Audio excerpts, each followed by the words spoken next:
বিষয় হলো শারীরিক ও মানসিক নির্যাতনের জন্য আইনি সহযোগিতা চেয়ে আমাদের কাছে আবেদন করছে। বিনীত নিবেদনে যে মোসাম্মদ মাজেদা খাতুন, স্বামী আব্দুল সাত্তার, আপনি আব্দুল সাত্তার, বাসা ৩৩ লাইন ২, দুয়ারিপাড়া, খবলক, মিরপুর, ঢাকা ১২১৭। আপনাদের বিয়ে হয় ২০০৮ সালে।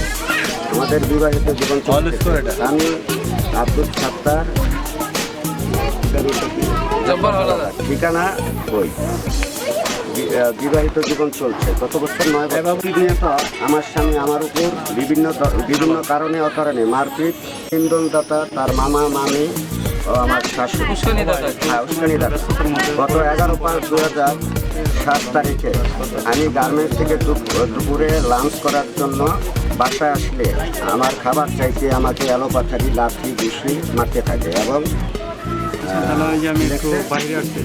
কাঠের বাটাম দিয়ে শরীরে ও মাথায় আঘাত করে। আমার মাথা ফেটে যায় এবং রক্তে আমার গা ভিজে যায়। আমার চিৎকারে লোকজন এসে করলে পালিয়ে যায়। প্রায় প্রতিনিয়তই কম বেশি ঝগড়াঝাটি হয়। স্যার তাহলে বলেন, এই যে এই 2টা বাচ্চা, আমার মা, আমার ওয়াইফ, আমি, রুম ভাড়া 2500 টাকা, এই দিয়ে আমি কিভাবে থাকি?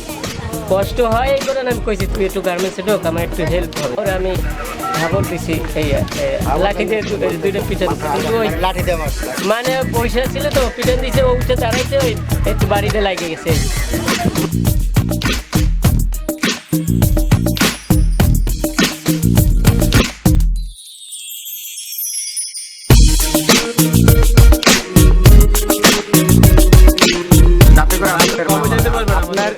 আপনার সংসার করার ইচ্ছা আছে তো? হ্যাঁ আছে। আপনার কি আছে? হ্যাঁ, দুইজনের মাঝে কোনো তো আর ভেদাভেদ নাই, এরকম কোনো কিছু আছে? হ্যাঁ, পরবর্তীতে এরকম কোনো অবজেকশন যাবে আমাদের মানবাধিকারে? হ্যাঁ কি ভাই, যাবে না? আশা করি যাবে না। না টানাতেও যাবে না, তাই তো?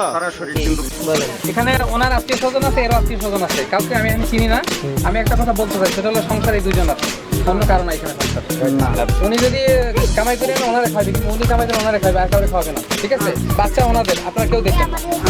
ইন্ধন দিতে পারবেন, কথা বলতে পারবেন, এরা ওরে কথা বলতে তুই সাইরা যায় করতে পারতো, মাইক দরকার ইত্যাদি ইত্যাদি।